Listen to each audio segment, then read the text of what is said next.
This is a presentation of RVT Entertainment.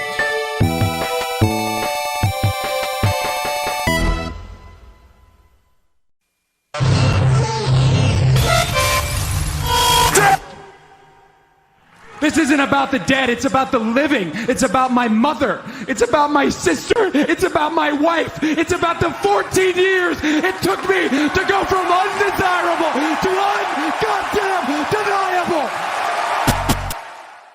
You know, they say all men are created equal, but you look at me and you look at Small Joe, and you can see that statement is not true.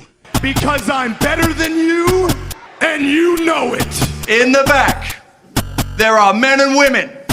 Seasoned professionals, dues paid in full, gunning to be the best. I'll always light the way, and all you have to do is let me in. Oh, a little bit of the bubbly.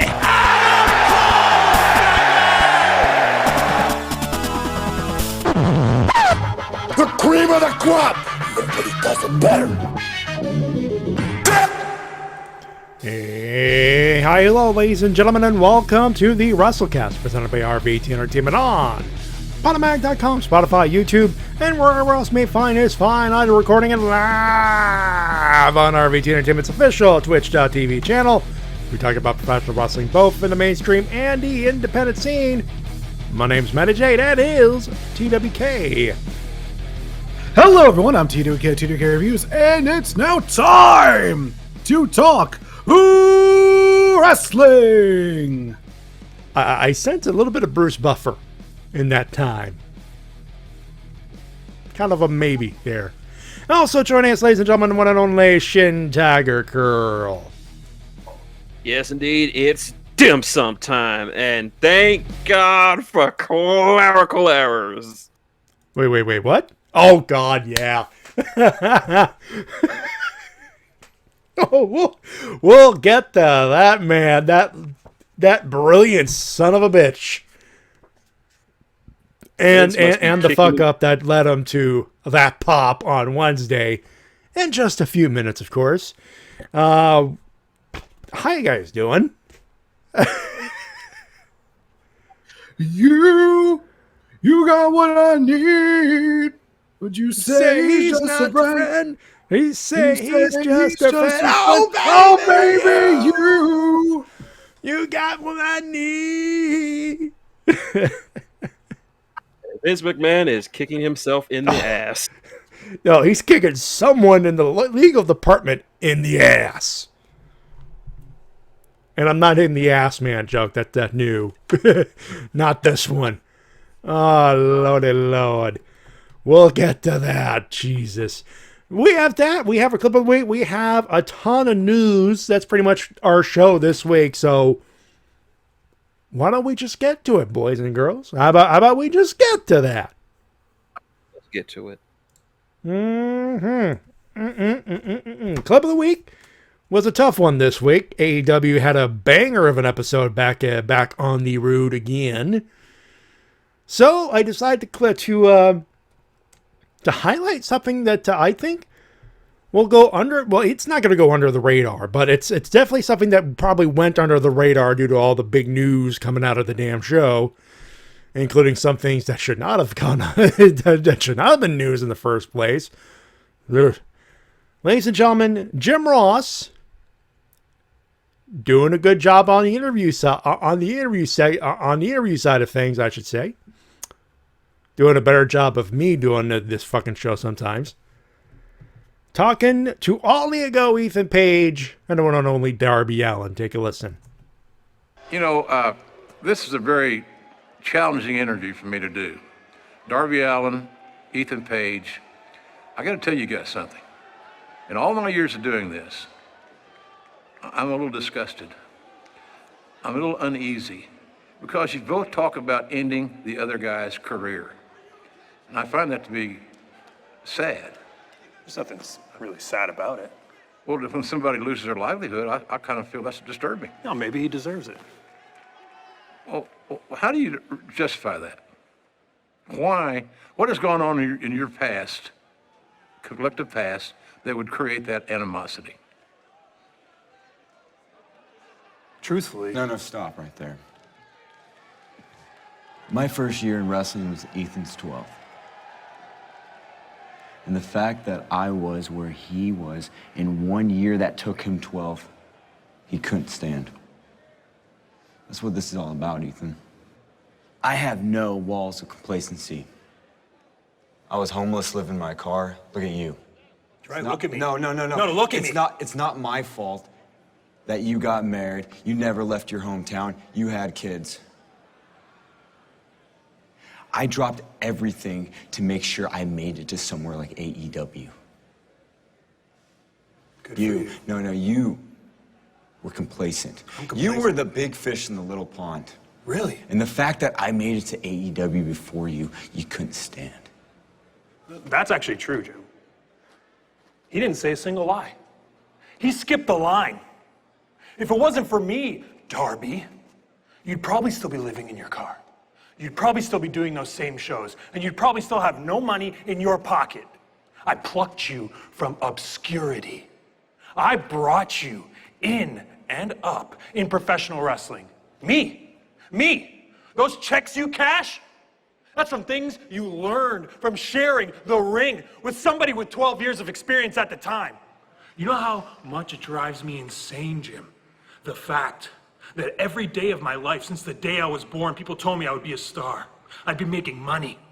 And I have to watch a little runt kid like this paint his face up to hide the shame from the fact of knowing that without me, you'd be nothing in professional wrestling, Darby. I brought you in to this business. Thank you for not touching me. Next week in this coffin match, I'm gonna take you out. Well, if I'm hearing this correctly, next week in Austin, the first ever coffin match will take place. Paige and Darby. And I gotta tell you guys, I don't have a very peaceful, easy feeling about this situation. Good. Because you shouldn't.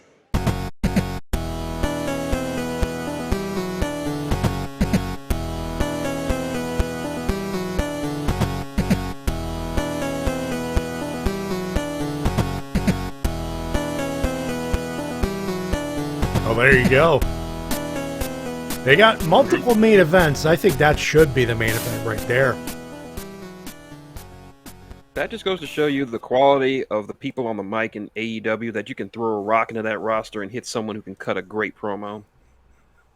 I know, right? I'll be careful who that rock lands on, because if it's someone like Lance Archer, you're going to be, I would say, live to regret it, but you're not going to be alive long enough to do so. You're gonna pull a Dan Lambert if you do that. Yeah, I'd say poor Dan Lambert, but it's Dan Lambert. All right, well, T-Dub, you got the big Apollo news. I know what the fuck I'm gonna hit on a particular set of news. Oh, you might as well hit it now, because we got some stupid to get out of the way first. Yeah, let's get all the stupid out of the way. Let's laugh, and then we'll have some fun and laugh even more. So, ladies and gentlemen, it's been a while, but we have enough news for me to hit this little button.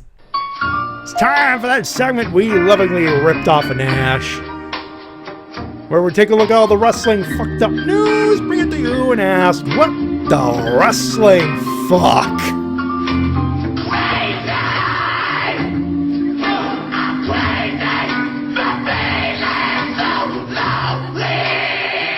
There we go. All right, T-Dub, where shall we begin with this? Well, first up here, we have the fact that Jimmy Russo was arrested for DUI. Again. Again. A fucking again. This, if you folks obviously know the details, I don't need to tell you what the details are. Man gets drunk, goes in car, be a dumbass. And that's exactly, I'm shocked that they didn't do shit on SmackDown. We were talking about it off air, and they said they did nothing. Like a very weak passing glance, and then that's it. He should have at least. He should have been, like T-Dub said. He should have been taken off TV. at least. Yeah, we were talking about this before we went live, and one of my suggestions was that he really should have been taken off TV. He needs to go to rehab. This is clearly a problem, and if they don't address it, he is going to kill someone. Or himself. This is not the first time. This is not the first time. And it's This isn't very the first time public. or even the And this second shit's time. public. So there must be a clause in the wellness policy that says you get drunk, you get a DUI, you get a fucking suspension. So when RVD was arrested back in 2006, he lost both his world titles, and his push was killed on the spot. By the way, he was covering for his goddamn stoner buddy Sabu.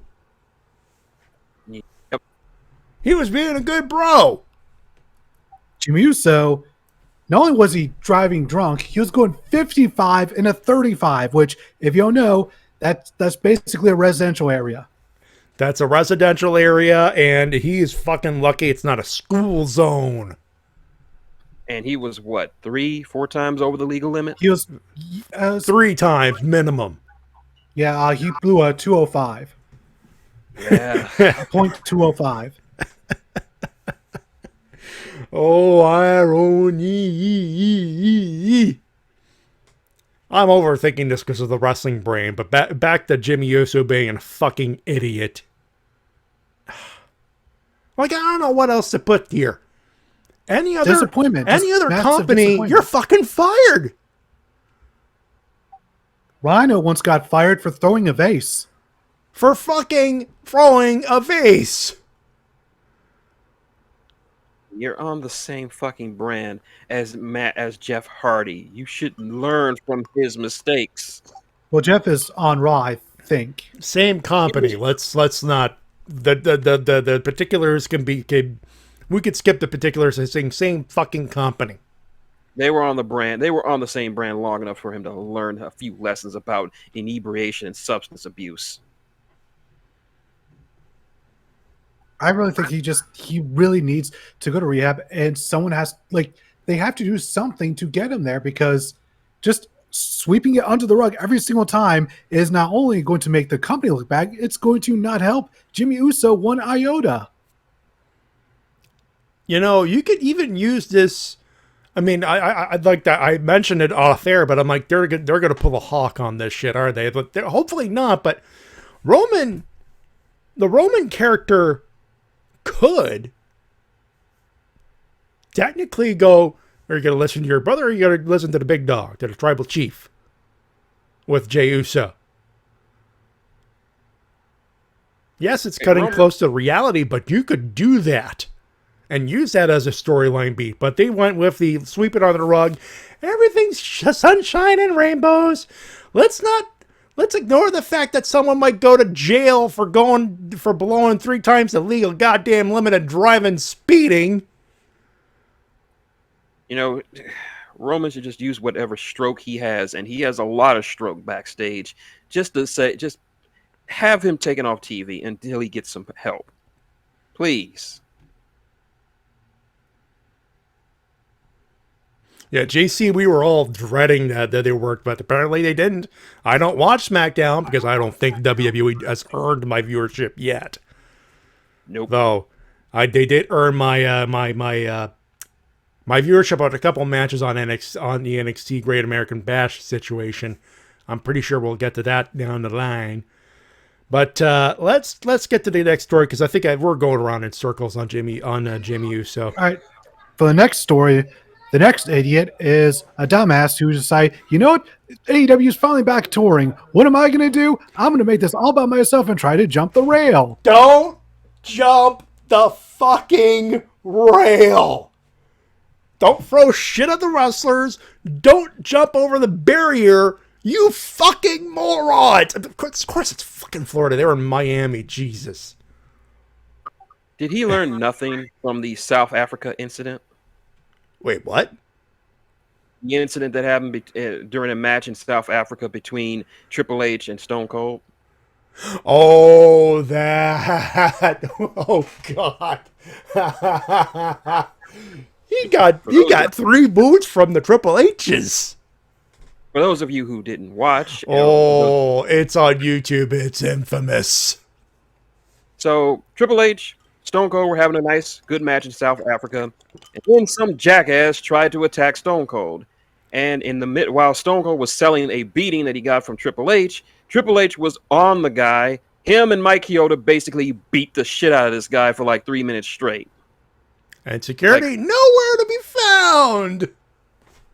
Triple H was on top of him, just wailing on him with taped fists. Mike Chioda was laying the boots on this guy hardcore.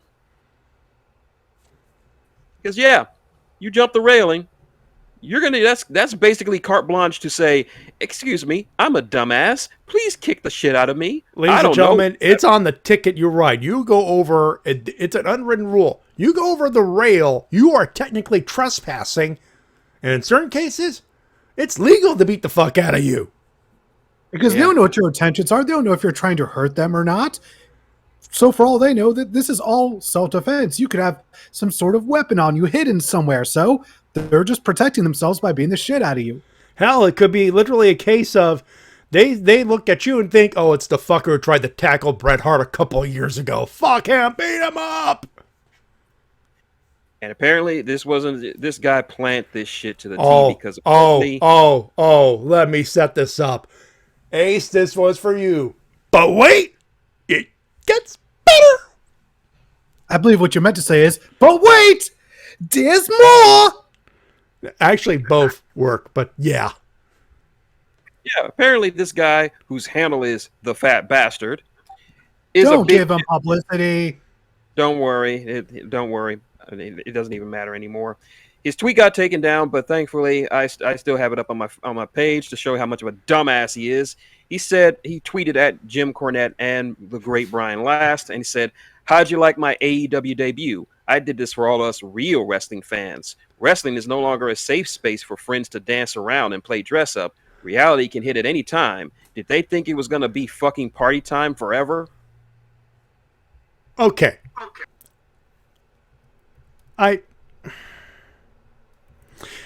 Two things come to mind. One, I don't have the button specifically, but Freakazoid, you really have no life, do you? And two, it's a new one. Gotta use a new one.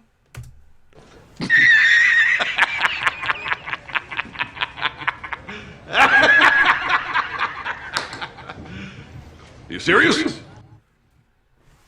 Yeah, this guy was all over Twitter talking about how Chris Jericho's punches felt weak and he had a trail of piss running down his leg. Says the guy who got tripped up by Justin fucking Roberts. My ass. And the reason why this tweet is no longer on there anymore, because old Corny responded.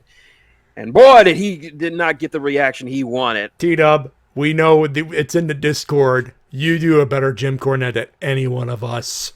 Got news for you, dipshit. The ring is sacred for ground for us. And even if you and there are a lot of you others think you can get the shit out of the Young Bucks, I would have turned you into a tennis racket popsicle. And you're lucky someone there didn't gut you like a fish. And you're blocked.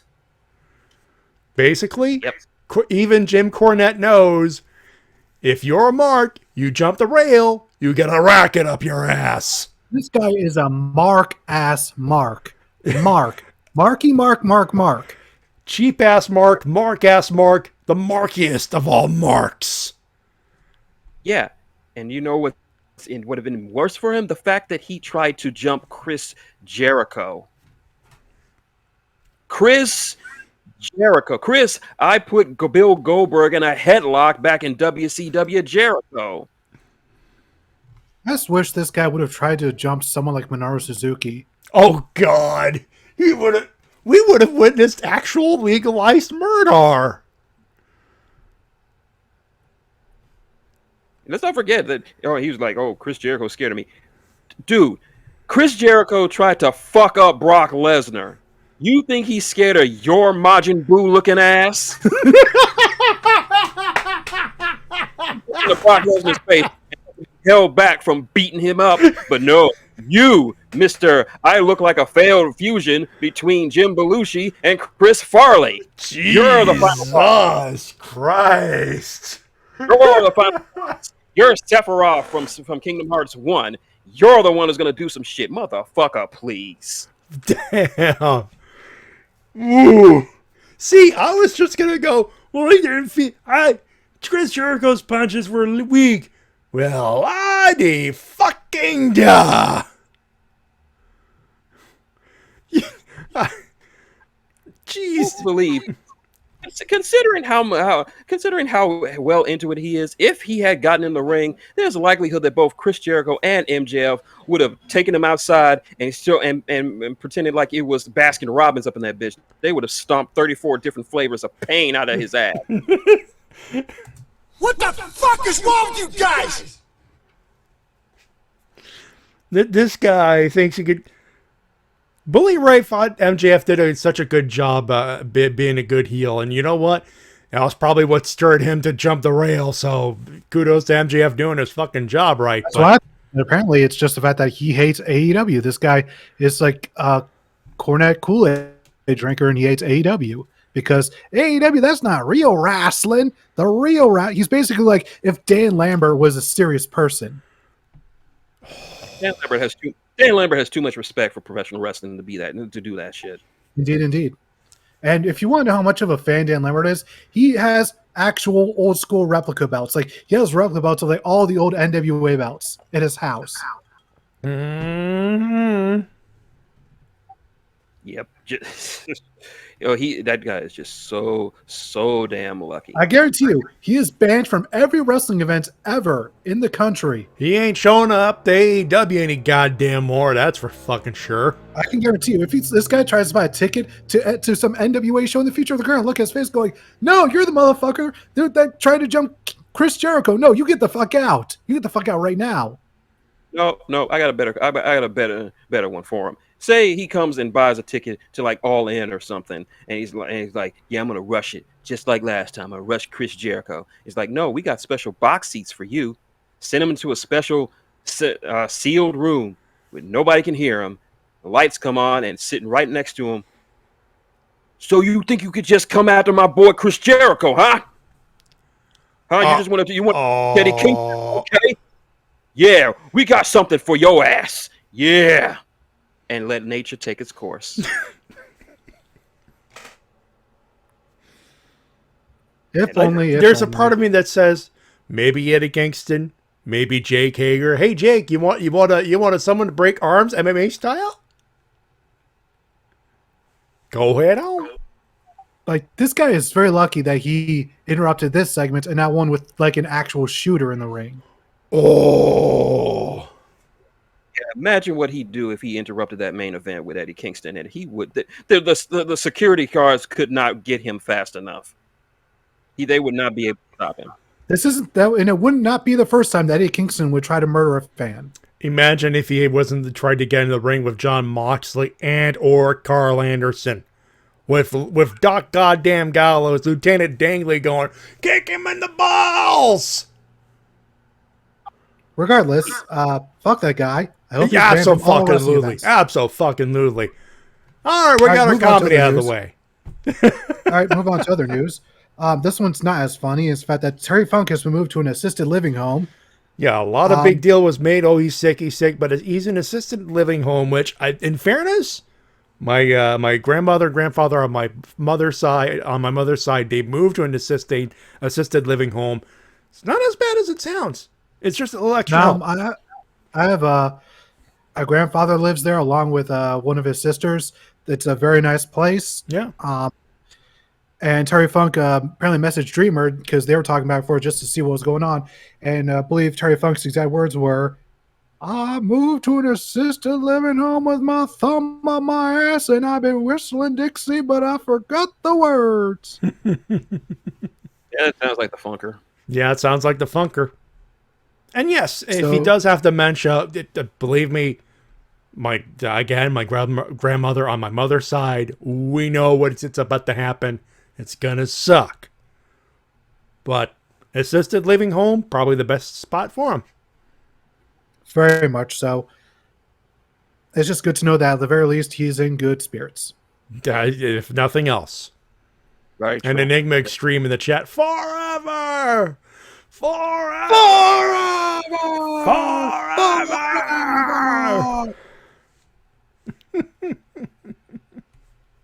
All right, and some actual good news. Guess who the newest member of MLW staff is? Who did he get? To help out with their women's division, it is none other than one of the greatest minds in women's wrestling, one of the founders of Shimmer Women's Athletes, Dave Perezak. Smart fucking move. That MLW women's roster is going to blow the fuck up.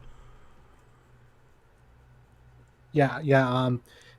Once again, if you guys don't know who he is, you may know him best not only for founding Shimmer, but also being one of the OG voices for Ring of Honor back in the day. If you think of not only back in the day, but if your first national exposure to Ring of Honor is the HD Net days, he was the color guy. I remember. And so this Dave is really good news Perezak because is no slouch. He knows good women's wrestling. That is a smart fucking move out of MLW. indeed, I can't wait for their new season to start, which should be soon. Yep. And some not so good news. Bailey is now out for 9 months via an ACL tear. That's what. Oh. I had heard what it. I did not know what it was, but fuck. That's not good. No. This couldn't happen to a worse person because she was one of the absolute MVPs of the COVID era, and now right when they're about to get back touring again, she has this really unfortunate injury. Right where they're about to reap the rewards of her smart heel run, and it was smart, all things considered. Within weeks, within literal days. I cannot. I can. We feel bad, but geez, I can only imagine how Bailey feels. Yeah, like she's one of the people that definitely deserves a live crowd the most because she's one of the people that made the absolute most out of the absolute least with the empty arenas and like just nobody there, the empty chairs everywhere. Like the ding dong hello, that doesn't exist without the goddamn pandemic. So best of luck to her recovery because if there's anyone that deserves to see a live crowd, it's definitely her. Yep. That's a kink in the plans. Unfortunately. We do know that WWE intends to name a new challenger during SmackDown. We have no idea who that is yet, unless that has popped up. I am keeping an eye on Twitter and Facebook just in case. All right. You know Vince is scrambling backstage at catering looking for somebody. Essentially. One person who seems to be getting some good opportunities right now is someone who just came back from an injury, is none other than Lady Kane herself, Tegan Knox, the girl with the shiniest wizard. Yeah. Yep. She returns on NXT Great American Bash in America. To help Shireen Stark defeat Lorraine Hartwell for the NXT Women's Tag Team titles. Yep. Although, it's not all bad news for the way. I mean, Indy got her man. Wink. Oh, she did? Nice. After the match was over, Dexter Lumis came out and carried her to the back. And the dawn in your arms tonight. No.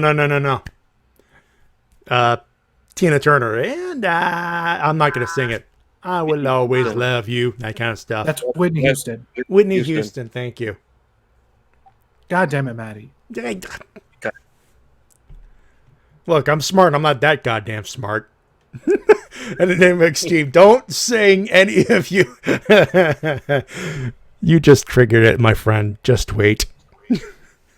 You just triggered it. At this point, you have made the setup. We will knock it down eventually. That being said, let's continue.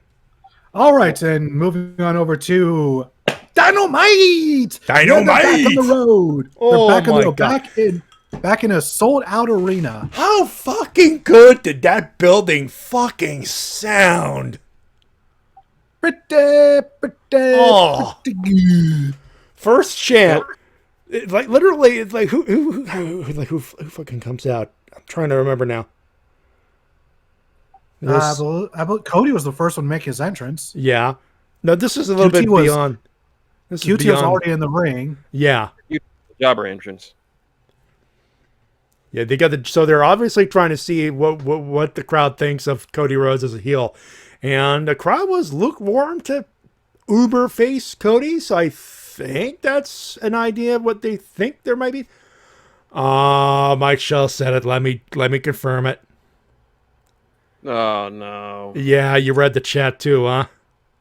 Yeah. Yeah, it just popped up. Ladies and gentlemen, breaking news, Money in the Bank. Bianca Belair defends her women's championship against Carmella. Well, it should be a good match, if nothing else. Yeah. If nothing else, yes. But this is what happens. This is what happens when you don't have a good women's division. I mean, they got Shotzi Blackheart in there, so that's gonna pick up a little bit. They're intending to fix that. We'll see how that works in 3 weeks, of course. So yeah, Cody versus QT in a strap match had to touch all four corners, and it was about a better match than I thought it would be. You know what I have to do now. What? Oh, the Hogan Strat match joke, Botchamania. Yeah. Yeah, I just want to let all Dr. Proper know that Cody Rhodes' arm is feeling great. So QT Marshall, when I have you where I want you, I'll look over to Strapmaster Arn Anderson and I'll say, give me South Beach punishment strappage number 1. And I'll double strap you. And then the eyes will roll back in my head as I go from American Nightmare to undashing Cody Rhodes. And I'll look over to Arn Anderson and I'll say, give me South Beach punishment strappage number 2.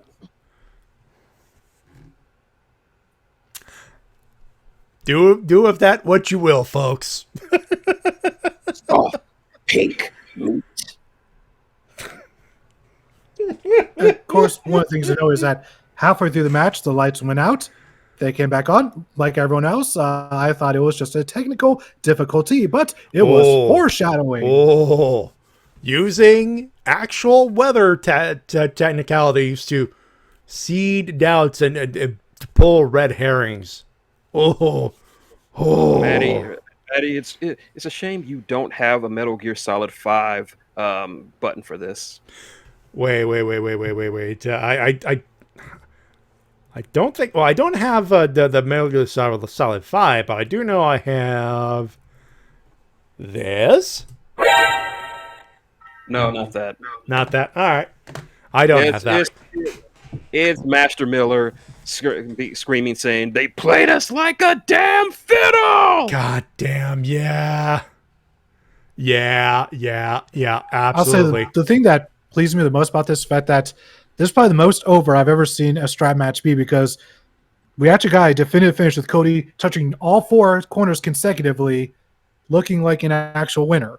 Doing so, like it wasn't like he hit like 3 crossroads on QT, and then 1, 2, 3, 4, and the crowd actually counted along, which is nice. That, ladies and gentlemen, is what happens when a hot goddamn crowd turns a regular match that might have been lukewarm into something epic. That crowd ate everything up. I think it really came alive when Cody started getting his Shibata comeback. Oh yeah. Also, shockingly enough, Cody didn't bleed during a hardcore match for once. Yeah, it was QT Marshall. That's got to be a rarity. Like, if there's a hardcore match and it features a Rhodes or a Flair, usually they're the ones who bleed, but I guess all streaks got to end somewhere. Yeah, QT bled.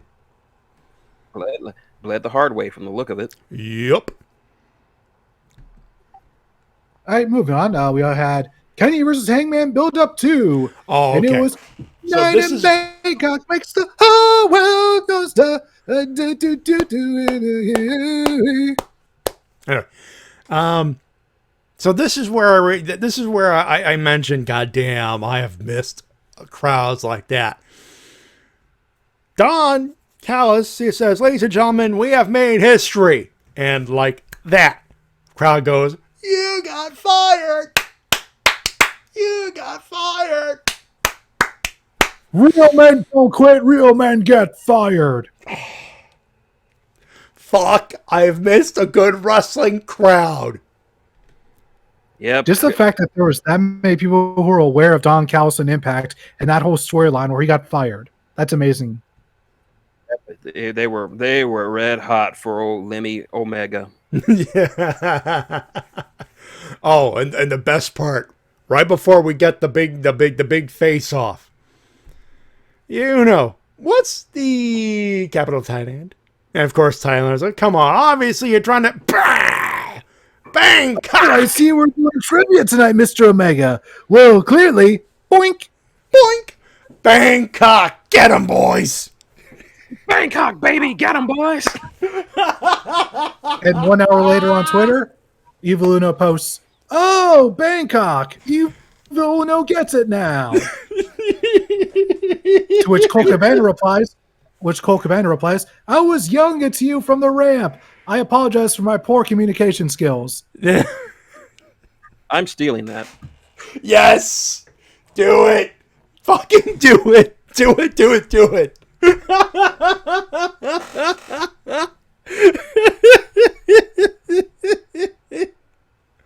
So yeah, of course, the best part was the fact that the crowd was red hot for Hangman before his music even hit. They didn't even mention the name. No mention.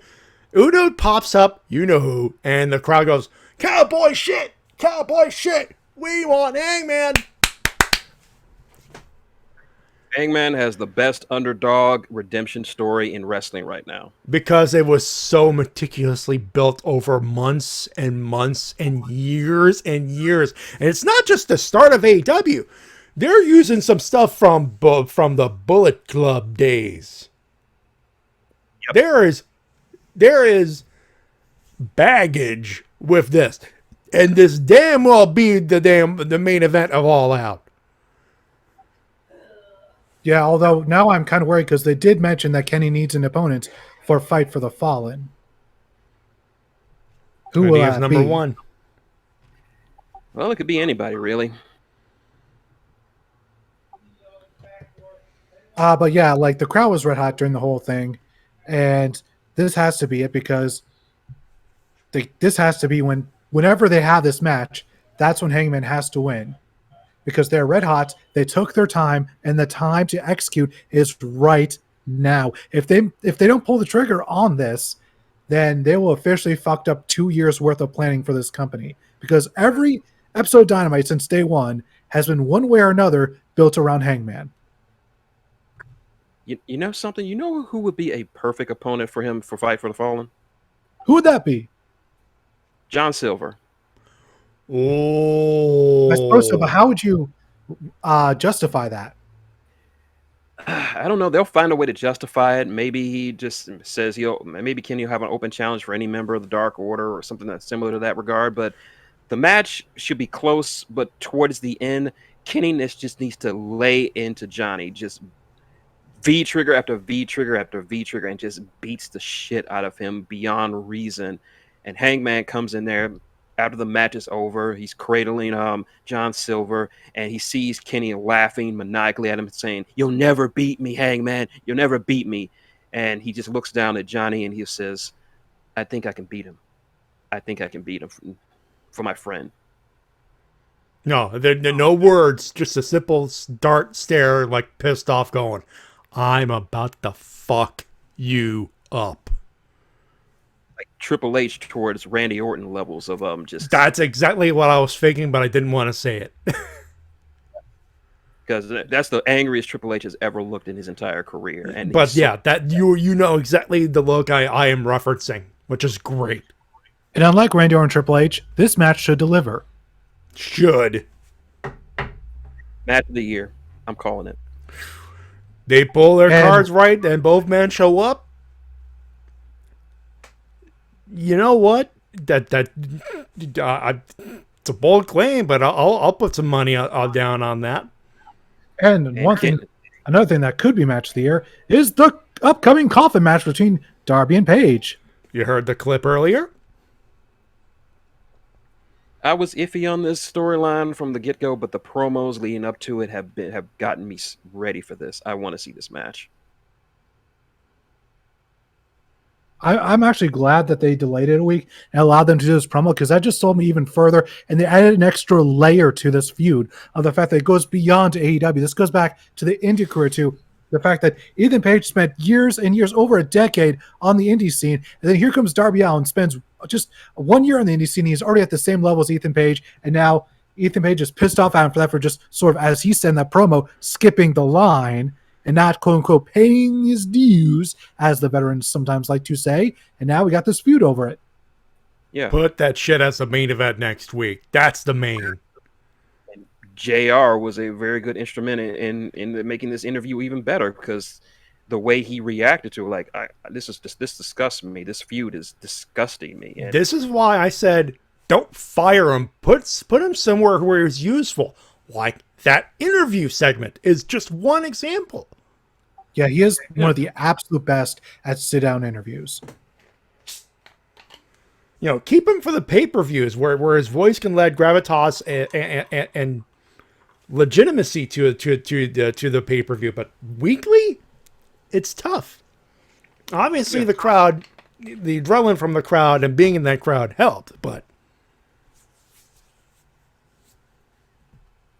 we're gonna go nuts next week. And one thing that got the crowd going nuts was a segment where Arn Anderson was being interviewed by Tony Schiavone in the middle of the ring. And just as Arn Anderson was about to get going, about to get some momentum going, let's go out again. Lights come on. Who's in the roof ring? flies off. Thank you, Matty. Can you blame me? That's exactly what the fuck happened when Tommy Goddamn End was in the ring. In AEW. And he has a new alter ego, it seems. Malakai Black, which, by the way, he fucking teased that to perfection on Twitter. Or, I don't know, Instagram. I watched that video afterwards, and that's a nicely produced little thing there where he pretty much treats his entire time in WWE as being in a mental asylum. Which, if that's not a fucking omen... If that's not a burn to WWE, like a straight up middle finger. Yeah, at one point, he complains about his eye injury coming from being shoved into the stairs. And one of the orderlies goes, that never happened. So yeah, like all the injuries from WWE, apparently just all from him fighting other people within this mental institute, if you will. And now he's got another. One of the doctors keeps on trying to call him Tom. Like, Tom, calm down. I'm not Tom. My name is Malakai Black. That is and just it was, if anybody, they said Tommy N, Tom, and then Excalibur set everybody straight. That's the persona of Malakai Black. As my friend Ashley on Twitter brought up, it really brought up those Children of the Corn vibes. Ooh. Anytime I hear the name Malakai, I automatically think back to Children of the Corn, and that movie used to scare the fuck out of me. Well, children can be creepy. Yep. And yeah, Malakai Black, his first feud is going to be with Cody Rhodes. And I think Cody really needs this feud more than Malakai does, because Cody's kind of just been wandering about for the past several months. He's been floundering. Don't sugarcoat it. He was floundering. He's the perfect entry level feud for Mr. Black, since he needed a name to feud with, someone big enough that his win would actually matter, but not so big as to be in the main event. So Cody Rhodes is perfect. Yeah. In that particular situation, Cody Rhodes is the perfect first feud. And I do believe that Malakai should win this feud. Yeah, he's gonna win. He's gonna win the feud. So it'll be interesting to see with the future for Mr. Black, as well as his other former WWE compadre who joined the company, as Andrade, who came out dressed like Black Mask from Batman Arkham Origins, defeated Mr. Matt Something. Seidel. That's why I said Matt Something. Yeah. Oh, we're doing that. So Jake Sullivan is going to sue somebody then. Possibly. We'll have to wait Yeah. and see what his lawyers think. Thanks, can see the Andrade. Andrade Seidel's got a fucking lawsuit on his hands because of your ass. Yeah. By the way, something I didn't say on Twitter on that. Speaking of perfect first matches, Seidel versus Andrade El Idolo, fucking masterstroke in booking, man. Yeah. That was a It was- great match. It was pretty good. One thing I did like was the fact that Matt Sydal did the one thing that wrestlers almost never do whenever someone goes up for the double stomp from the top, and he moves his body out of the way. A lot of people talk about how he came out dressed as Black Mask. Was I the only one who got LIJ vibes from his outfit? I know, Well- right? well, Because of the that's because suit he's and one of all the that founders stuff, He's one of the founders of Los Ingobernables. which makes sense. So somewhere, Naito is smiling and eating popcorn. He's Tetsuya Naito. He approved this thing. No, I wouldn't be. I would not be opposed if El Idolo founded a AEW branch of Los Ingobernables. Fuck, I got a better idea. You wanna kick open that forbidden door even more? Fuck that. Bring in Los Ingobernables. Well, most of them, some of them are in I believe are in ROH now. True, but not that side. I'm talking about the Japanese side. Yeah, Smooth just what we need. We got Shingo beating everybody's ass. Who else? Hiromu just being Hiromu. with Daryl. Well, being he's Hiromu. unfortunately styled an injury. Oh, that's true, but down the line, of course. Sonata going around making all the women wet in the pants because he's so damn handsome. And Evil back Naito- in Bullet Club going, what the fuck did I do leaving the goddamn place? Fuck. And of course, Naito having that eventual feud with Orange Cassidy. I will tell you exactly what Evil's thinking. He's thinking, yeah, I'm collecting all this Bullet Club merch money.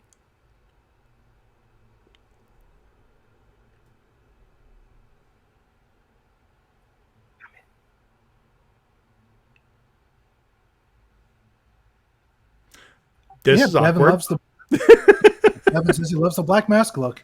As do we all. We will. Oh, absolutely. Also, I got some work to do. Someone tried to do to spy him. Someone's about to be banned. One thing that will not be banned is the segment between Chris Jericho and MJF. That contract signing was a stroke of genius. That was a solid segment right there. Continuity. Ding. Solid continuity, bringing up the matches of Jericho. Now it's the laborers of Jericho. Fucking smart. Oh fuck! We were talking about Malakai Black there, huh? We were. Clerical error, folks. I fucked up. We were supposed to talk about the clerical error. Yeah, I suppose we could. The fact that he was originally supposed to have a 60-day no compete, 90-day no compete, 90 clause, day. But they when he got moved up, someone said, well, someone forgot to do the thing. Yes. I can only imagine that they just copy and paste his NXT contract and move the dollar sign from here over here. Okay. And they changed the NXT logo to the SmackDown and Raw logo, and we're done. No, I know what happened. I know exactly what happened. Vince looked over his contract. Okay, I need a lawyer to look over this.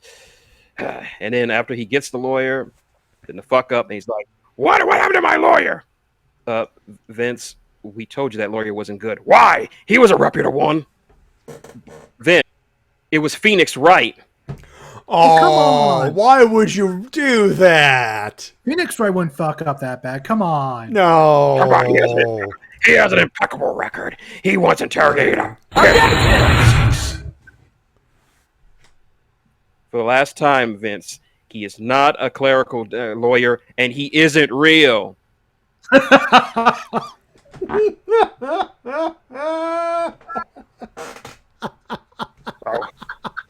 No nonsense. He interrogated a killer whale. He is the best lawyer money can buy. Can't believe we're roasting Phoenix right over Vince McMahon. And now, boys, since we got Mr. Malakai Black in the company, dream matches. I will let the chips fall where they may because there's too many to come up with. I want Malakai Black versus Miro. I don't care if it's heel versus heel, just the dynamic of the unstoppable force versus immovable object. It's irresistible force. Yes. Malakai Black versus Rey Fenix. Shut the fuck up and take my goddamn money now. Do it. Do it. Malakai Black versus the Mox. Don't mind me. I'll be over here. Mind blown.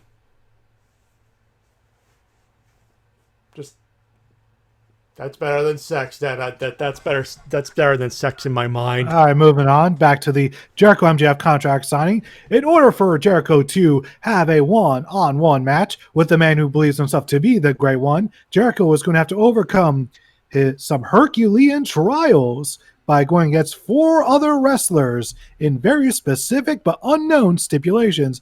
Then and only then will he get a match with MJF with another unknown stipulation. Excuse me, actually, MJF got his Greek mythology mixed up. It's actually Heracles, not Hercules. I would imagine there was at least one person thinking that. And that person should shut the fuck up. I'll tweet about it. It doesn't matter about Heracles. There you go. Oh, wait, I think that we got a better history lesson here than we did from Professor McIntyre. Fuck. And then you wonder, I see pictures and tweets about that, and you fucking wonder why I refuse to watch Raw. Simon Whistler, Drew McIntyre is not. You're fucking up, Drew McIntyre. God damn it. And his history is bad too. God damn it. Like I said, Simon Whistler, he is not. Look, if Loch Ness Monster, he's referring to Loch Ness from WCW. Weak. Still weak. Well, getting a fang from that Loch Ness is pretty damn easy since his teeth were rotting out. Yeah. Yeah. I'm pretty sure somebody's going to get their teeth knocked out in next week as Carl Anderson will be challenging Jon Moxley for the IWGP United States Heavyweight Championship. Gimme. 1, yes, please. 2, Dangly's going to be there. 3, kick him in the balls. Matty, you should make that a button. Not the ball, not the kick him in the balls button. Well, you should anyway. But yeah, I need to find that clip from Art of Wrestling now. Well, the button I want you to make is for situations like this from Cell from Team 4-Star. Oh, when he sees Super Saiyan 2 Gohan, and he's like, "Gimme, gimme, gimme, gimme, gimme, gimme." It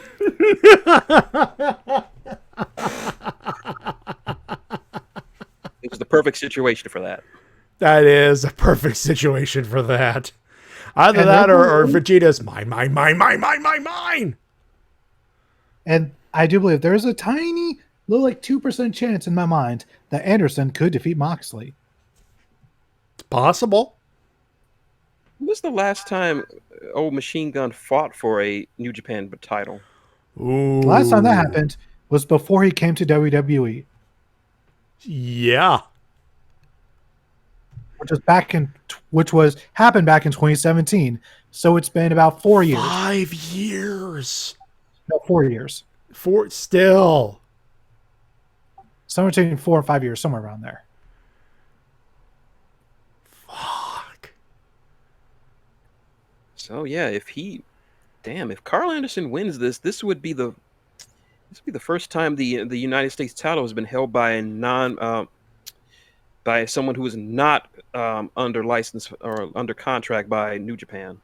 Neither is Moxley. But he can still work New Japan shows. He can work there, but he's not under contract by them. Okay. Well, someone who hasn't been in a New Japan show in years. It would be the first time the title would change hands outside of a New Japan show.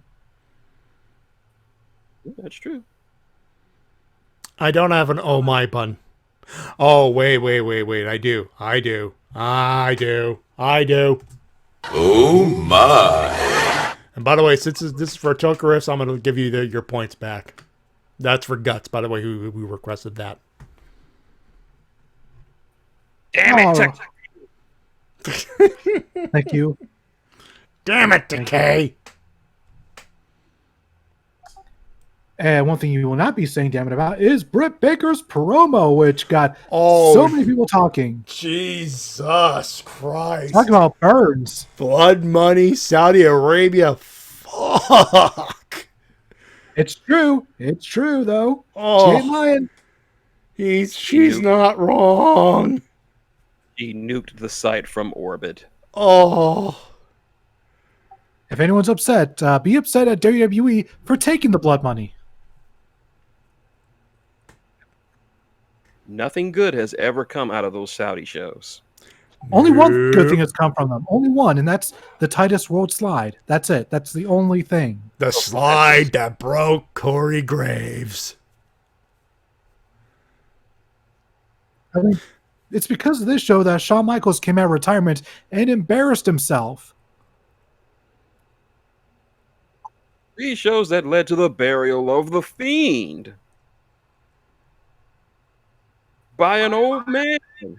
Speaking of the old man, it also led to one of the worst Goldberg matches of all time between him and the Undertaker. And that's saying something. Mm-hmm. There's no good that comes, and I'm worried now that because WWE is going back touring again, that means by this time next year they're going back to Saudi Arabia. I would not be surprised. The only good thing that would come out of those shows is me bringing back Clueless Sultan. Oh, God. You know who is clueless clearly right now? Ricky Starks, as he is calling out Brian Cage something fierce on a promo before Dynamite aired. Yeah, Ricky. Whew. You fucked up, son. Just a little. And it looks like they might be turning Team Taz face by the reactions Taz was giving to Starks.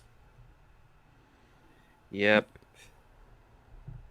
Because Taz seemed to be very against Starks getting his own security and doing his own thing. Like, you seem like, hey, what are you doing? We're a team here. What are you doing over there? Being all dickish and not with us. They shouldn't. They can't. They must not turn Hobbs' face. He is too good as a heel. No, Hobbs is a heel. Hobbs is the Debo of AEW. Ooh, good reference. Also, before we get too deep here, someone, JC, I'm partial to Sarah's Victoria's "Oh fuck the hell yes" from earlier discussion there. Very nice reference. Very nice reference. Very nice. Love Helsing Ultimate. Well, also nice. What was also nice was seeing Orange Cassidy and Chris Statlander take on the Blade and the Bunny. That was a fun mixed tag match. That should have been a nothing match, and the competitors in the match and the crowd, they just made it even more awesome. Once again, this is why we miss crowds so much, because they can elevate something from just okay to pretty good, pretty good. OC and Chris Statlander were a match made somewhere. It definitely not in heaven. Well, probably made in the heavens, but not in heaven. It was made in somewhere. It was made wherever. On planet Q something. I don't care. No, and you know what? The match is fine. It was fine. The crowd elevated it. I loved the finish. The last 5 minutes was so fucking fluid. Like, from story beat to story beat, without a simple... everything was so fucking smooth. Yep, I see what you're doing, Chris Statlander, AEW. Don't think I don't see it. See what? Chris Statlander is undefeated since she came back. Ooh, build up. Yep, they could build her up as the next person after Nyla Rose to take on Britt Baker. And I do believe Britt Baker will win. And I think that if they ever do get Thunder Rose on contract, she could win the AEW Women's World title. But if they don't, then I see that as another Britt Baker victory. Yeah, this could literally be, even if it's not, it's still a great building block and definitely a money match for All Out right there. She's going to drop the belt to a face, and then that face is going to drop the belt to Jade Cargill. I could see that. Actually, that's a solid option. I mean, Jade so far has looked pretty damn good in the few matches that she's had. So I believe that she needs a few matches before she gets the title. I think. Oh yeah, this is probably like months, if not a year or two down the line here. Yeah, give it earliest for me if they give Jade a title shot, late November, early December, earliest. And even that would be too. That would be conservatively too early too.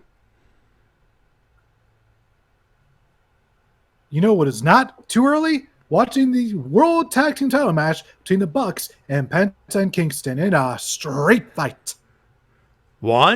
Bucks still trying to milk that heel heat. 2, ow, fuck. Gotta say, pretty nice look there with Nick coming out with the fucking Daisy Dukes. You can see his under tights or under whatever, his compression shorts. I saw what Nick was trying to do. Very Deadpool of him. Oh my god. I just got that. I should not have gotten that, but I got that.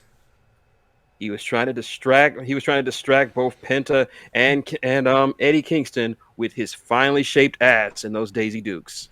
He did. But he's no Fuego. He's not Fuego. No one can be Fuego. No one can be Fuego. By the way, anyone else watch the vlog this week? The final appearance of Fuego do Sol? I haven't had a chance to. They gave him a nice montage. We will miss you, Fuego. And he also, on Dark this week, finally picked up his first ever victory, tagging with one of the vlog crew members, Marco Stunt.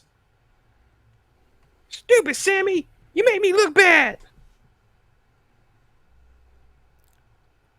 Gotta tell you, Sammy in that vlog does a good job of making those guys look like stars. And it was getting back to the match. Yeah, lots of pain to be thrown around for everyone. Yeah, back to Al Fuck. There was tables, there was destroyers, there was chairs, there was cold spray, there was more tables, there was thumbtacks. There were super kicks into thumbtacks into mouths. Pain. And just pain. And can I say I love that finish because they didn't finish the match with the BT trigger or the Indie Taker or the Meltzer Driver or even more bang for your buck. They decided to get a little creative, thumbtacks to the mouth, super kick. That was all they needed. Well, it's Eddie Kingston, and he is fucking built for tough, so. And also threw thumbtacks into the eyes of Penta El Zero Miedo. They did that to both, by the way. Kingston got a few tacks in his eyes, too. Fucking culos. And that was one hell of a way to go off the air. Yeah. And whilst we didn't hold an Impact watch along last night because, well, there's literally a tornado watch from 1:50 p.m. yesterday Eastern Standard Time until 11 p.m. with, at one point from, what was it? 8:05 p.m. until 8:30 p.m. there was a tornado warning. Yeah, you got a warning as in seek fucking shelter. The winds might pick up a little. Yeah. And this is all backlash from Hurricane Elsa. So it was a tropical storm by the time it got here. Yeah, but still the same diff. Before we continue, they did it again. So Shotzi Blackheart is now Shotzi, and Tegan Knox is now just Knox. They removed the name. Not even 3 goddamn weeks in, fuckers. What the hell? It's gotta be a record. Oh man, they just love changing the names for the sake of changing the names, don't they? This shit doesn't make sense. Why fake something that's not? You know what? It's Vince McMahon. Fuck him. Anyway, back to let's talk Impact, because stuff happened on Impact.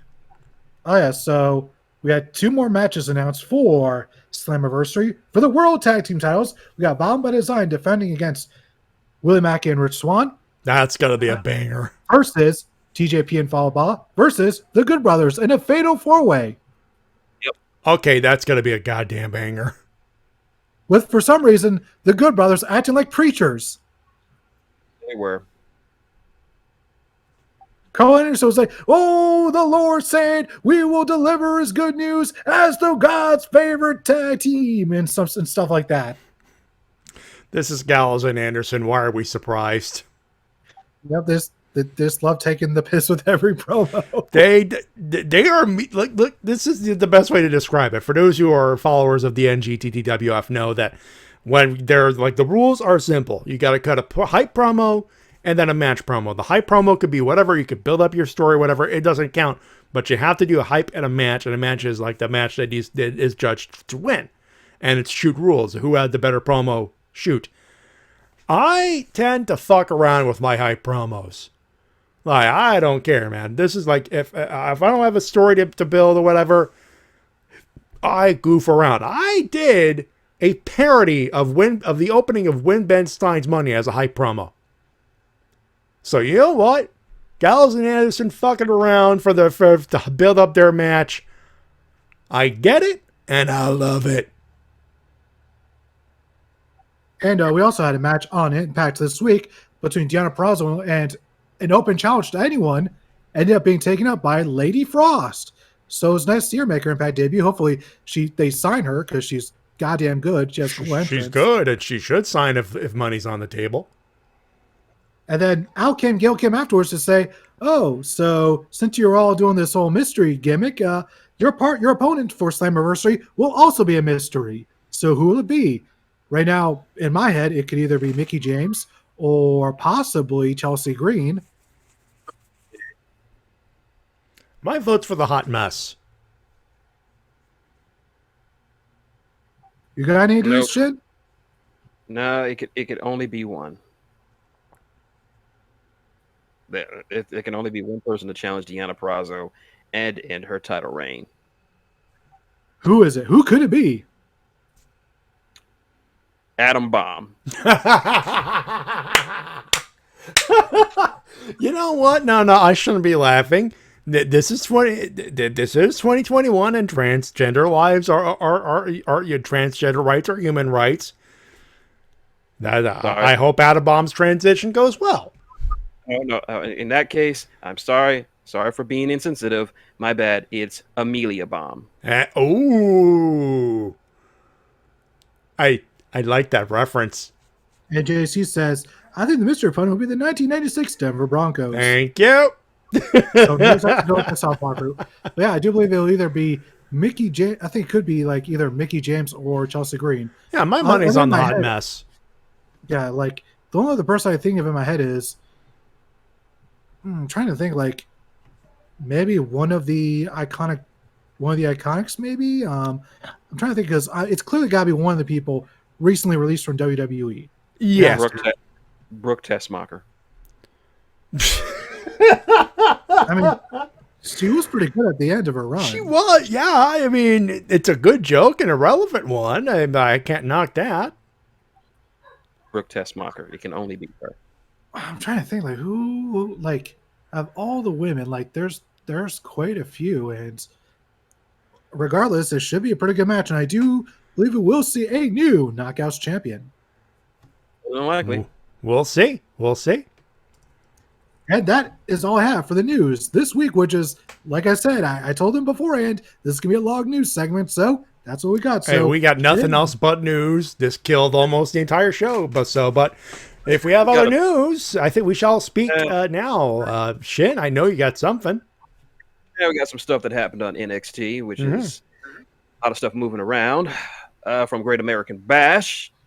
Opening match between MSK and against Toothless Timmy and Old Man Tommaso Ciampa. Nice. He looks like an old man, but it's the beard, folks. Yeah, honestly, I would have had Thatcher and Ciampa go over, but MSK retains. Makes sense. Build them up. Yep.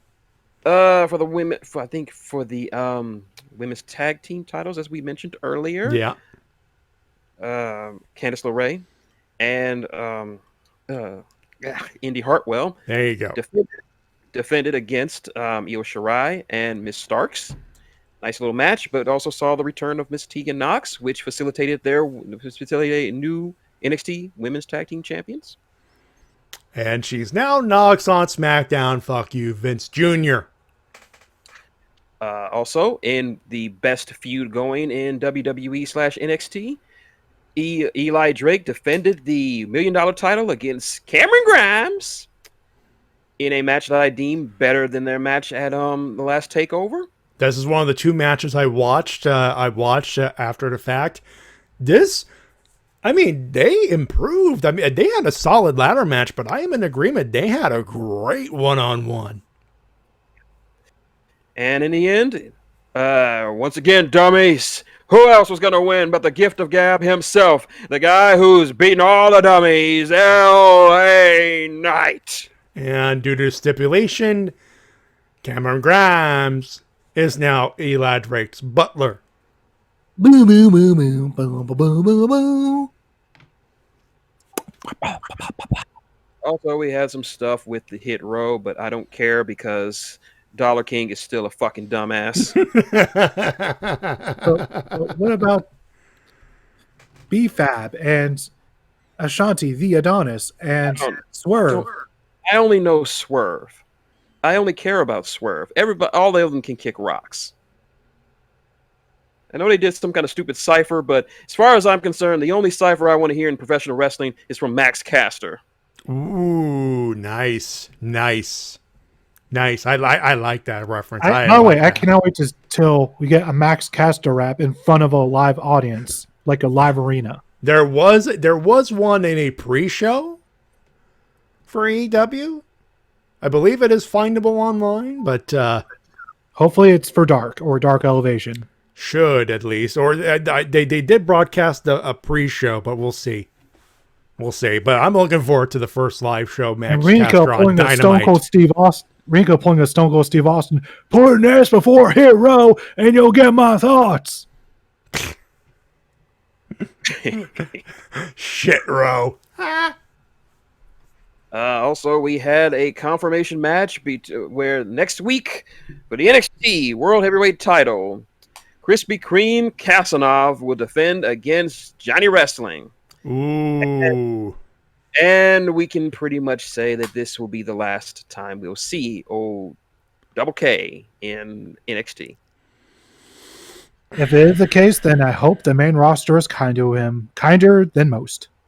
Have you seen his entrance on Main Event? Let's hope that was just a test run. Let's hope that wasn't the real thing. To let you know how little I have any faith in this, he came out without Scarlett for this confrontation. No. At least from what I've seen, that he has come out without Scarlett since he's come to NXT. Where's my liquor? To make the match even better, special guest referee or enforcer, I can't remember which. I believe it was confirmed as referee. Special guest referee, none other than the mayor of Nightland, Samoa Joe. Solid fucking move right there. And in the main event, rematch from the last takeover in a straight up wrestling match. Hipster douchebag Kyle O'Reilly took on Chugs, and Chugs did not chug it up. He won. No, both had a war on Great American Bash. I saw a clip of that super kick, and that was into the ankle lock, and that was clean. Mwah. You're not saying your match was good. This was better. Dude, if it weren't for AEW having a live fucking crowd, I think that would have been match of the fucking week right there. That's how good that main event was, folks. Yeah, like NXT needs that full scale audience back, something fierce. Yep, and that's all I have for NXT Great American Bash. So this is not wrestling related per se, but one last little note.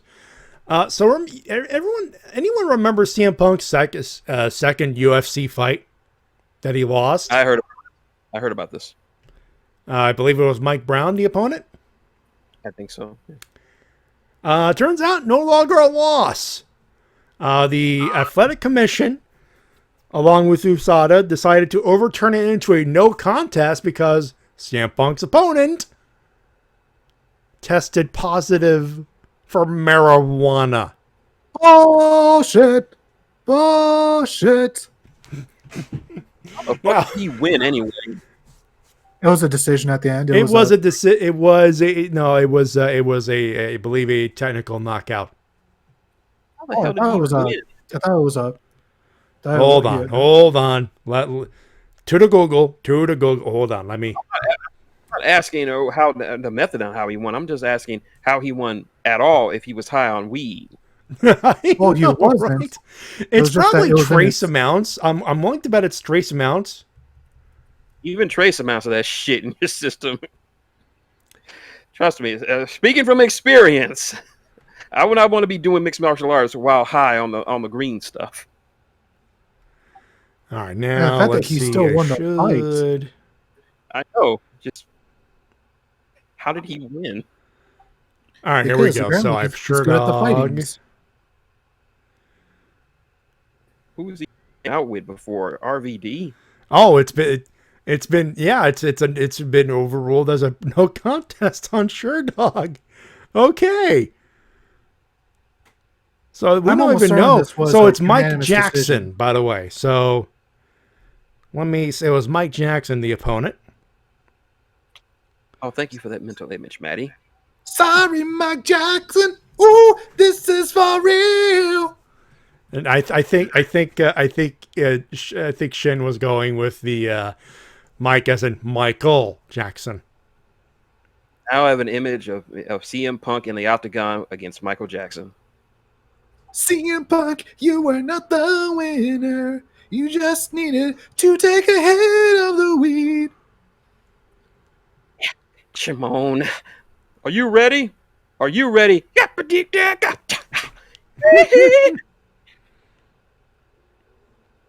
Radio day or night.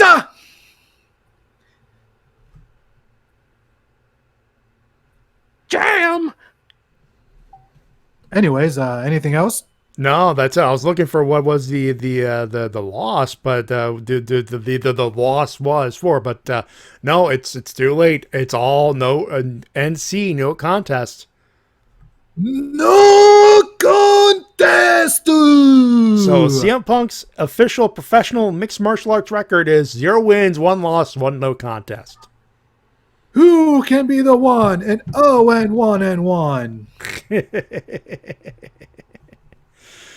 All right, boys, let's do winners and losers. I'm gonna have to create an entire wing for this shit because oh god, D-Cell, oh fuck. No, I'm creating something new. The D-Cell Battery Hall of what the fuck was wrong with you? The D-Cell Battery Hall of Shame. Reserved only. Oh, sorry, go ahead. Reserved only for those who are absolute dumbasses in professional wrestling. Goldberg's in it. Top Dollar is in it. Well, my Ooh. bad. Dollar King is in it. Hey. And now that fat bastard is in it. What the actually, what, like Matty said, what the wrestling fuck was wrong with you? What did you think that you could get inside the ring and try to start some shit with fucking Chris Jericho? Chris Jericho would knock your teeth down your throat so far you could be chewing carrots with your asshole. Yeah, there it is. I found it. Rico found it as well. Mike Jackson was the unanimous winner. It was by decision. There you go. Hooray! I remember things. You remembered correctly. There we go. Continue with the roasting. Yeah, I'm gonna roast you like I'm at like a spinning roast at Boston Market. Fat, you might as well be with your roly poly Majin Buu fat Boo ass. Yeah, he's a chunker. He is a chunker, and he thought he'd taken off his shirt before he got in there like he was some kind of badass bitch. Margot Stunka beat your ass. No.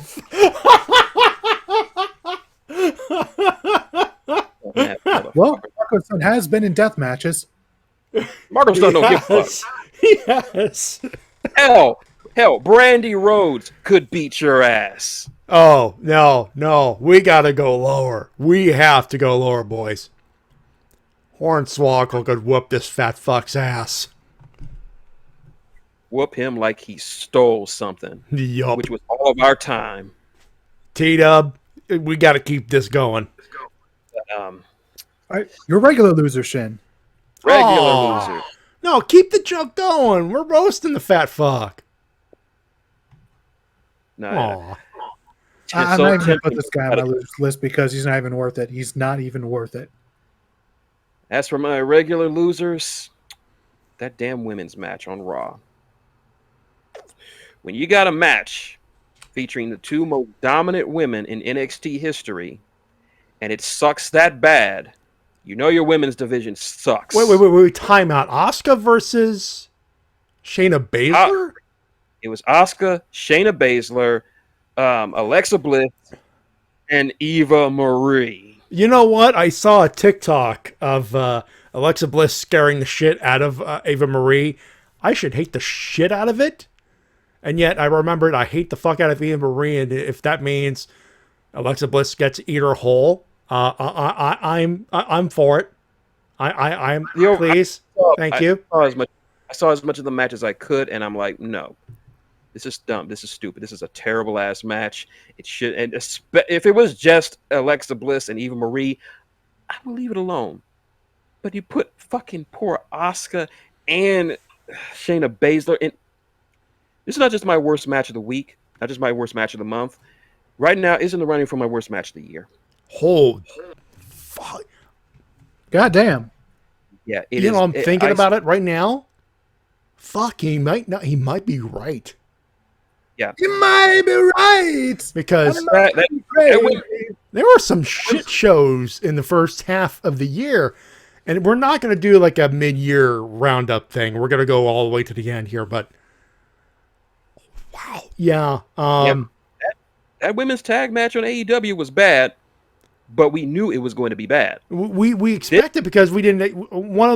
Two of the wrestlers are part-time at best and managers. We knew it was. Wow. Expected it not to be good, and we were right. But this, Shin, for it to write that down. Like seriously, get a pen and a paper, put it on a Post-it, write it down. I already wrote it down. It's not only on my door, and so every time I get up in the morning and I can remember that fucking match with Eva Marie and Asuka and Shayna Baszler. So that way I will have a daily reminder of just the suckage of the women's division in WWE right now. Because I think you might be right. Because I've read the results. I read about people shitting on this match. Have you guys ever heard of Superkick Studios? Not really. What's up? No, He's a YouTube channel, does like wrestling editorials. He recently did one about the summer of 2016. And yeah, that was a really good time for WWE in general. they're hitting on all cylinders. Both Raw and SmackDown Women's divisions. Now, just a few years later, this. Some of the best talent in the world, and Eva Marie, who could still contribute something in the heel heat department, and you're shitting the bed with it. She shouldn't be in the ring. She should be a manager. She should. She's a great heat getter. Nope. They have to put her in matches, and by extension, making the entire women's division drag down with her. All right, time for my loser. For me, it's going to be simple. Jimmy Uso, get some help and stop drinking. Just stop drinking, period. Because it's clear that he has a problem. And when you have a problem to that degree, he needs to just stop. Just fucking stop drinking, period. My losers, I have two. WWE, because clerical error, and they're having a crisis meeting with one of the networks because the ratings keep sucking. Oh, didn't we mention Aleister Black's on AEW TV 32 days into what was supposed to be a 90-day no compete? Oops, you didn't update the contract, you idiots. Fuck. And well, the dumbass who jumped the rail because you don't jump the fucking rail. What the fuck is wrong with you? And boys, I think you'll appreciate this. The fan in the stands in Miami with a sign that says, and I quote, fuck Michael Cole, Persona 5 sucks. It must really suck to hate fun if you think the Persona 5 sucks. Look, it's a long game. I've seen someone play through it blind on Twitch. Fun times. Not my preferred Persona. You really must hate video games to claim Persona 5 sucks above name a shit video game. Not my preferred Persona 4, but I would not go as far to say as it sucks. No.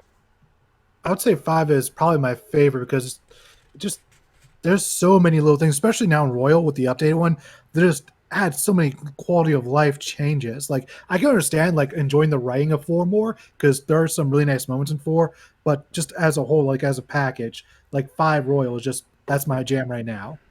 And just I'll fight you, fan, whoever you are. And by when I say I fight you, I mean you can fight Matty. By the way, this particular loser is in the don't take it seriously, I don't mean it completely literally kind of department.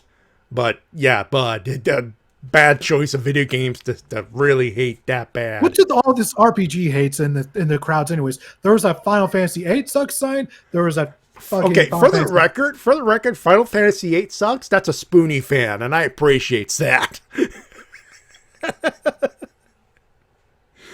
But continue. He said Final Fantasy 8 was good, actually. Well, you and Spoonie can fight about it if he wants. Even Spoonie doesn't hate the game anymore because Final Fantasy 13 happened.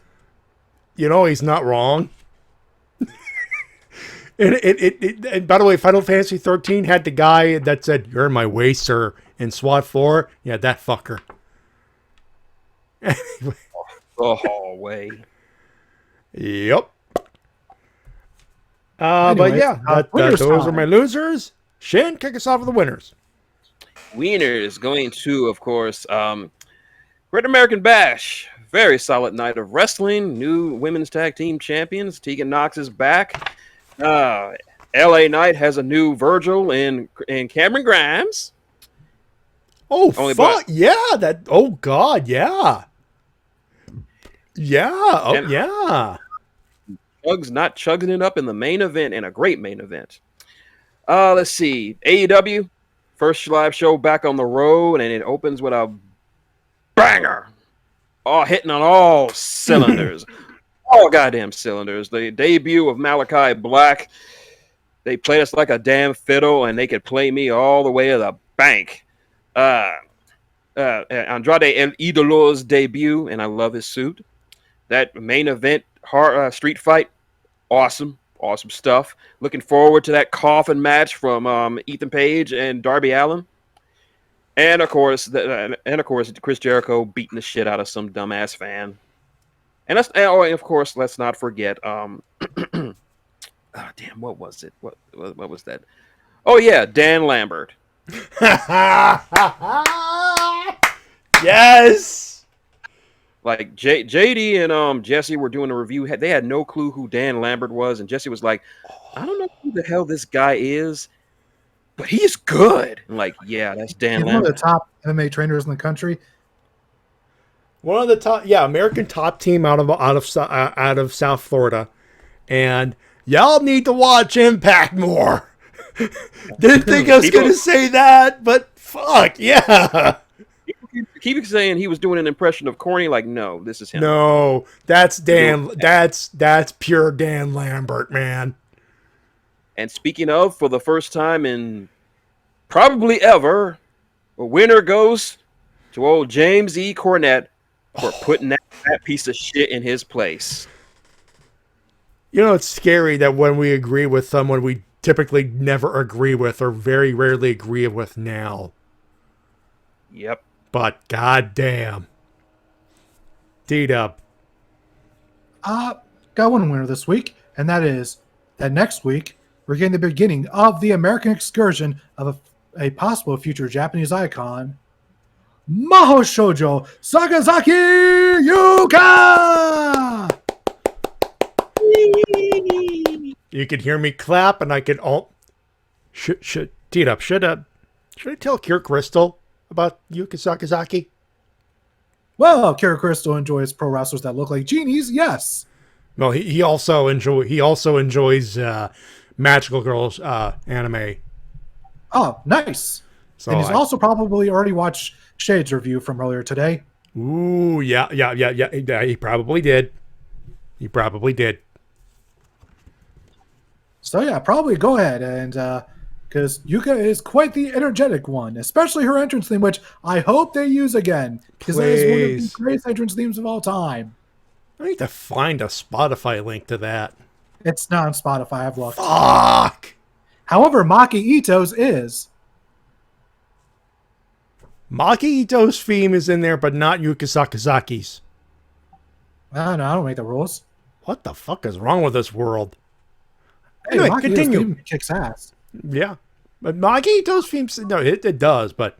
It has a killer guitar solo. Yeah, it does. But Yuka Sakazaki's is better. Tell me I'm wrong. Does it have a killer guitar solo? And does Yuka sing it to the ring? Fuck, he's right. Anyway, continue. That's my winner this week. Really? That's it? All right. Well, yeah. Let's keep it I nice got and simple. All right. You know what? I will concur with NXT. It's obviously their legs are being cut off because of Tegan Knox and Shotzi Blackheart, but NXT seems to be getting its groove back a little bit. Just starting to get their groove back with Great American Bash. That was a solid 2 hours of wrestling right there.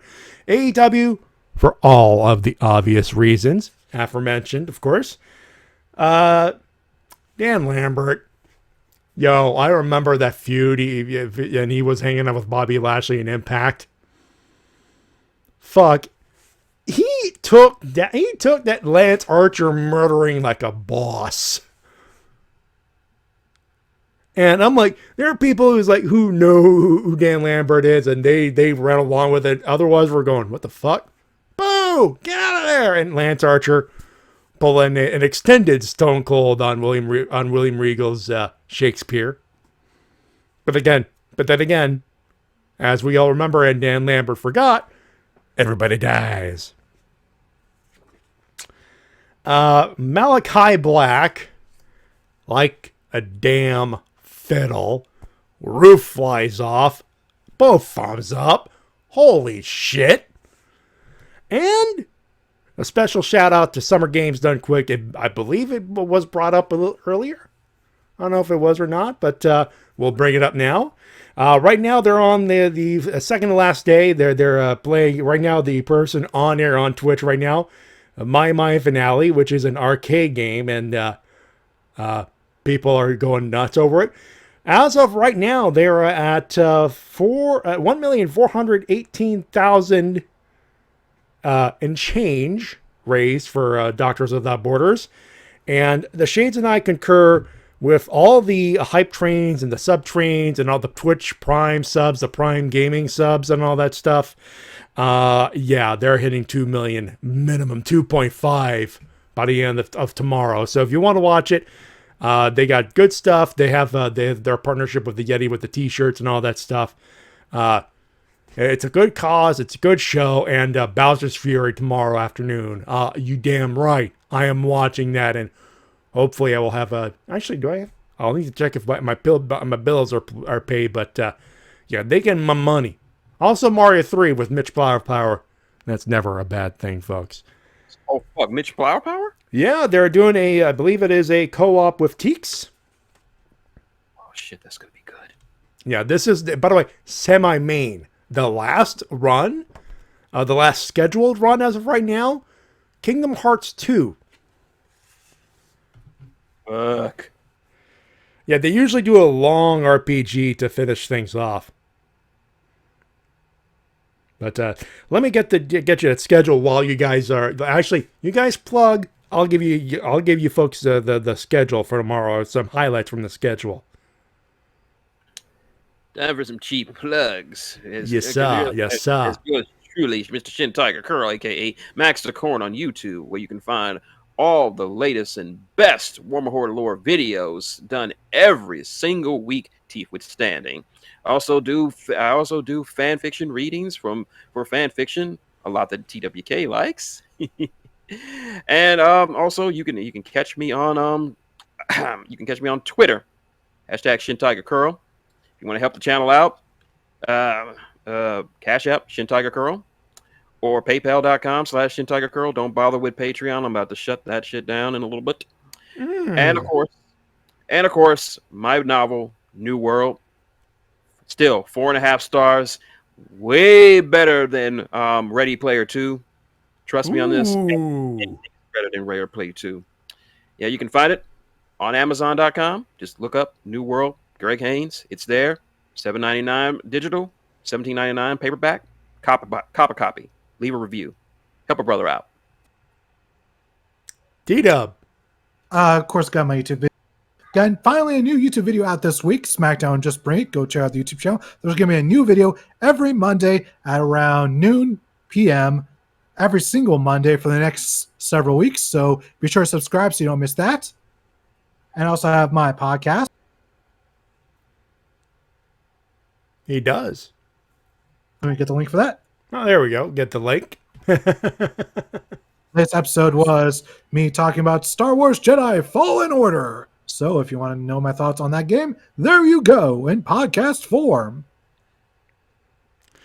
And of course, if you want to contribute or see any of my videos for anybody else, head on over to patreon.com/TWKreviews. There you go. You have Shin's book he's already plugged. And of course, I have my tip jar, Matty. PayPal.me/MattyJ316. Donations are optional, but always welcome. Hey, actually, this week, throw it over to the GDQ. I won't mind. If you got a Prime Gaming sub or a Twitch Prime sub, whatever you want to call it, you could subscribe to them for the month. The money's going to the charity. Speaking of, so at MattyJ316 at TWK official at Shintigercurl, merch, Discord, all that jazz in the Twitch description.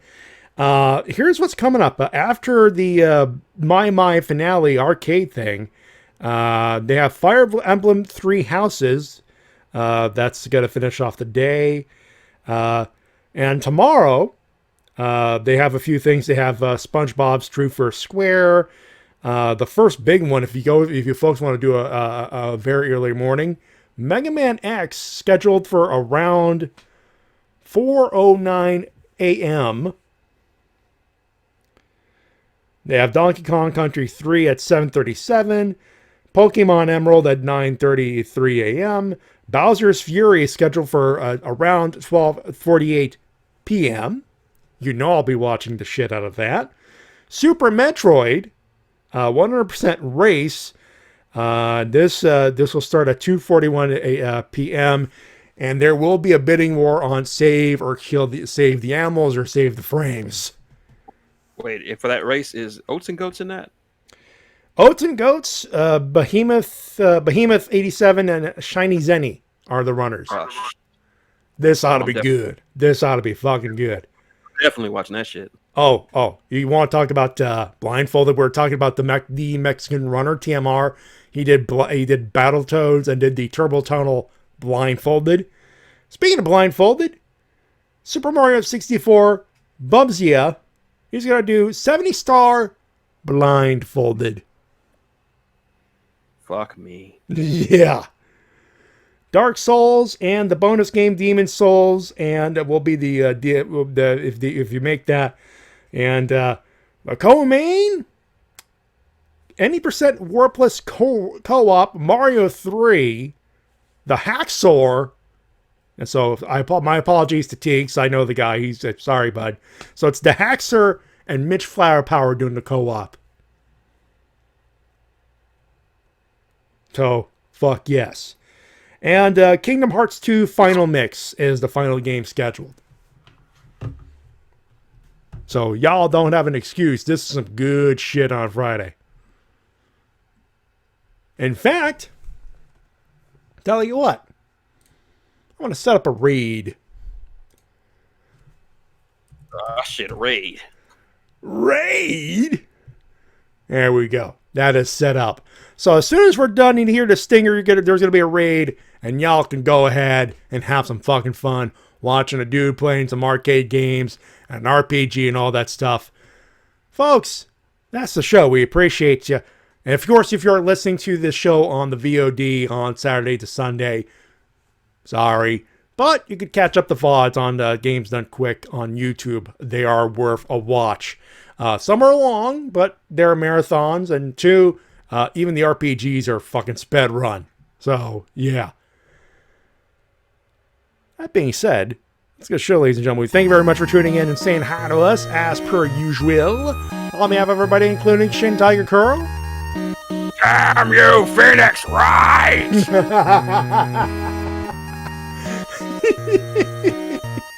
And GWK.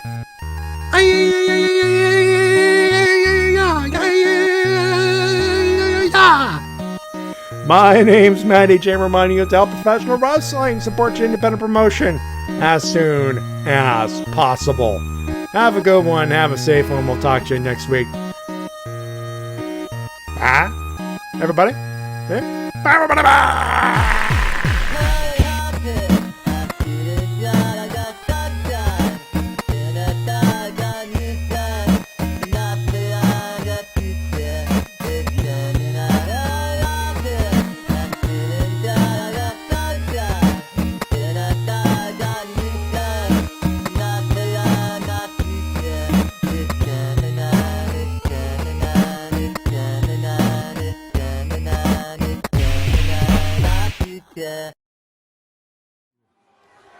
You seem like a smart guy. Definitely smarter person than you are a wrestler. So let me ask you a question. Just out of curiosity, what happens to be the capital of Thailand? Are we playing trivia today, Mr. Kenny Omega? Obviously, this... It's Bangkok, baby!